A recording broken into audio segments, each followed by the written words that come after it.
अस्सलाम वालेकुम student, welcome to your biology class.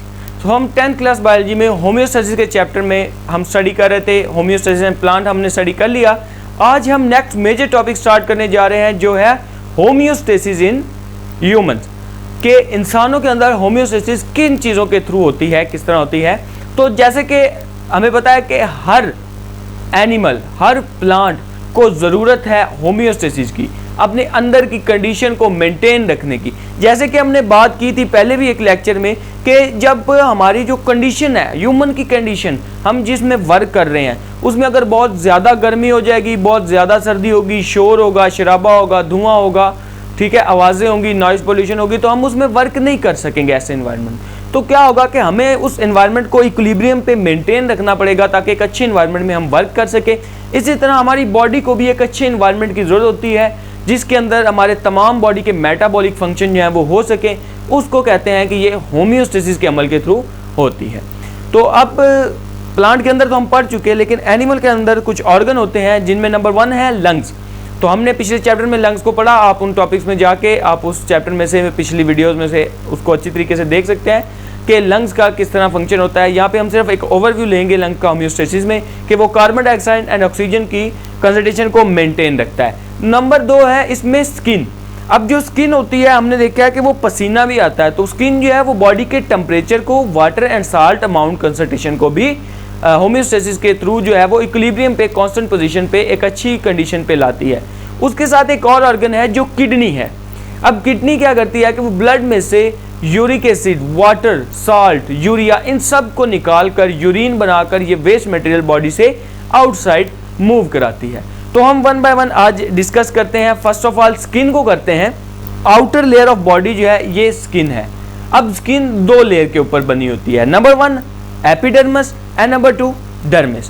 2 layer होती हैं। एपिडर्मिस आउटर लेयर होती है, इसमें कोई ब्लड वेसल नहीं होती, ये सिर्फ प्रोटेक्शन के लिए होती है। जो डर्मिस है, जो एपिडर्मिस के नीचे है वो डर्मिस है, उसके पास ब्लड वेसल्स होती हैं, उसके पास नर्व्स एंडिंग होती हैं, हेयर सेल्स होते हैं, ग्लैंड्स होते हैं, स्वेट ग्लैंड्स होते हैं, फैट सेल्स होते हैं। तो डर्मिस के अंदर, डर्मिक लेयर जो है जो हमारी स्किन की, उसके अंदर ये सारा मौजूद होते हैं। अब स्किन जो है वो फर्स्ट ऑफ ऑल तो क्या करती है, फर्स्ट ऑफ ऑल तो वो इंसुलेशन कर रही है। हमारी बॉडी के टेम्परेचर को, ज़्यादा टेम्परेचर आउटसाइड ना मूव कर जाए या बाहर से अंदर, या इलेक्ट्रिसिटी या कोई भी मटेरियल जो है वो बॉडी के अंदर यहाँ से कहीं से भी मूव ना करे, या कोई भी हीट, टेम्परेचर कुछ भी ज़्यादा एक्सेसिव अमाउंट में अंदर ना मूव करे या अंदर से बाहर ना मूव करे। इस तरह स्किन जो है वो इंसुलेशन करती है, वो प्रोटेक्ट, और बॉडी के इंटरनल तमाम जो स्ट्रक्चर्स हैं उनको इस तरह प्रोटेक्ट करती है। नंबर 2 इसका फंक्शन क्या है कि हमने देखा कि अक्सर ये जो हेयर हैं ये खड़े हो जाते हैं, हम कहते हैं घूस बम्स आ गए। ये क्या होता है कि ये जो हेयर सेल्स होते हैं वो एक हॉट एयर लेयर बना लेते हैं। हॉट एयर लेयर बनाने की वजह से वो स्किन को प्रोटेक्ट करते हैं। कई जगह ऐसी होती है जहाँ पे हमें कंडीशन बाहर एनवायरनमेंट की ठीक नहीं होती, वहाँ पे इसकी वजह से, इन गूस बम्स की वजह से, हेयर के इरेक्ट होने की वजह से जो है वो इंसुलेशन होती है स्किन की, स्किन को प्रोटेक्ट किया जाता है। नंबर 3 पे है कि हमने देखा कि हमें स्किन के जरिए ही पसीना आता है, स्वेट आता है। तो क्या होता है, ये टेम्परेचर जब बॉडी के अंदर बहुत ज़्यादा टेम्परेचर इंक्रीज कर जाता है, हीट बढ़ जाती है, तो बॉडी क्या करती है, अंदर से उस जो टेम्परेचर होता है उसको डिक्रीज करने के लिए वाटर वेपर की तरह जो ग्लैंड्स में से जो है वो स्वेट प्रोड्यूस होता है, वो स्वेट पानी की ड्रॉपलेट्स की तरह होते हैं, वो बाहर आते हैं, वो उसके ज़रिए क्या होता है, फिर बाहर आके वेपरेशन के ज़रिए हमारी स्किन से उड़ जाते हैं।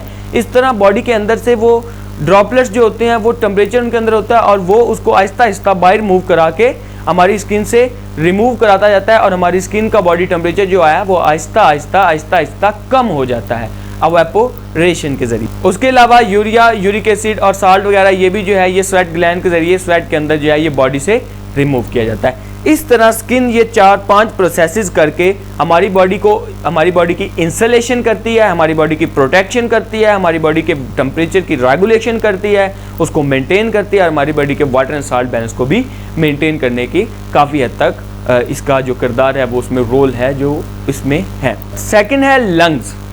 लंग्स जो है हमने पहले चैप्टर में पढ़ चुके हैं, आप वहाँ से जाके इसको कंप्लीट लेक्चर ले सकते हैं। फिलहाल यहाँ पे हम ये पढ़ रहे हैं कि ऑक्सीजन और कार्बन डाइऑक्साइड किस तरह जो है वो उनकी रेगुलेशन होती है। तो देखिए हमने पहले भी बात की, आज भी हम उसको रिपीट करते हैं कि जब भी हम कोई चीज़ को स्टडी करते हैं ऑस्मोसिस और डिफ्यूजन के लिए, तो हम उसको मिलाते हैं ऑस्मोसिस को कंसंट्रेशन के ऊपर, जो बॉडी के अंदर कंसंट्रेशन होती है, जो बॉडी के बाहर कंसंट्रेशन होती है, उसके थ्रू। अब बॉडी के अंदर ऑक्सीजन जो है वो एक कंटिन्यूअस इंटरवल के ऊपर यूज हुई जा रही है, तो इसका मतलब अंदर बॉडी के ऑक्सीजन की कंसंट्रेशन कम हो जाएगी। उसके कम होने की वजह से बाहर कंसंट्रेशन ज्यादा है, उसकी निस्बत उसको कंपेयर करके, तो बाहर जो कंसंट्रेशन जो है वो ज्यादा है, तो ऑक्सीजन इनसाइड मूव करेगी, लंग्स के अंदर जाएगी, उसमें ब्लड में जाएगी, ब्लड से टिश्यू फ्लूइड में जाएगी, टिश्यू फ्लूइड से सेल के अंदर जाएगी, सेल सेलुलर रेस्पिरेशन में उसे यूज करेगा, यूज करके एंड प्रोडक्ट जो है वो कार्बन डाइऑक्साइड बनाएगा, जो उसे हमारी बॉडी से आउटसाइड मूव करना है। तो क्या होता है कि अब अंदर बहुत, हर सेल के अंदर कार्बन डाइऑक्साइड बहुत ज्यादा बन गई, तो बॉडी की निस्बत बाहर कार्बन डाइऑक्साइड कम है, तो बॉडी से कार्बन डाइऑक्साइड जो है वो टिश्यू फ्लूइड में डिफ्यूज करके, टिश्यू फ्लूइड से ब्लड में, ब्लड से हार्ट में आएगा, ब्लड आएगा, हार्ट पंप करके लंग्स में भेजेगा, और लंग्स से वो कार्बन डाइऑक्साइड लंग के थ्रू आउटसाइड हमारी सांस के जरिए, ब्रेथ के जरिए निकल जाएगी। इस तरह ऑक्सीजन और कार्बन डाइऑक्साइड की कंसंट्रेशन को लंग्स जो है वो मेंटेन रखेंगे। अब हमने स्किन और लंग्स पढ़ लिया, अब रह गया किडनी। किडनी जो है वो यूरिक एसिड और यूरिया यूरिन बना के उसकी रेगुलेशन करती है, तो ये एक बहुत बड़ा टॉपिक है। इसमें किडनी का स्ट्रक्चर और उसका फंक्शन भी आएगा, क्योंकि लंग्स का इसलिए हमने नहीं पढ़ा क्योंकि बैक चैप्टर में हम पढ़ चुके हैं। किडनी का हम पढ़ेंगे, तो नेक्स्ट वीडियो में हम कंप्लीट किडनी का जो स्ट्रक्चर है और फंक्शन वगैरह उसको पढ़ेंगे और देखेंगे किस तरह होम्योस्टेसिस और ऑस्मो रेगुलेशन होती है।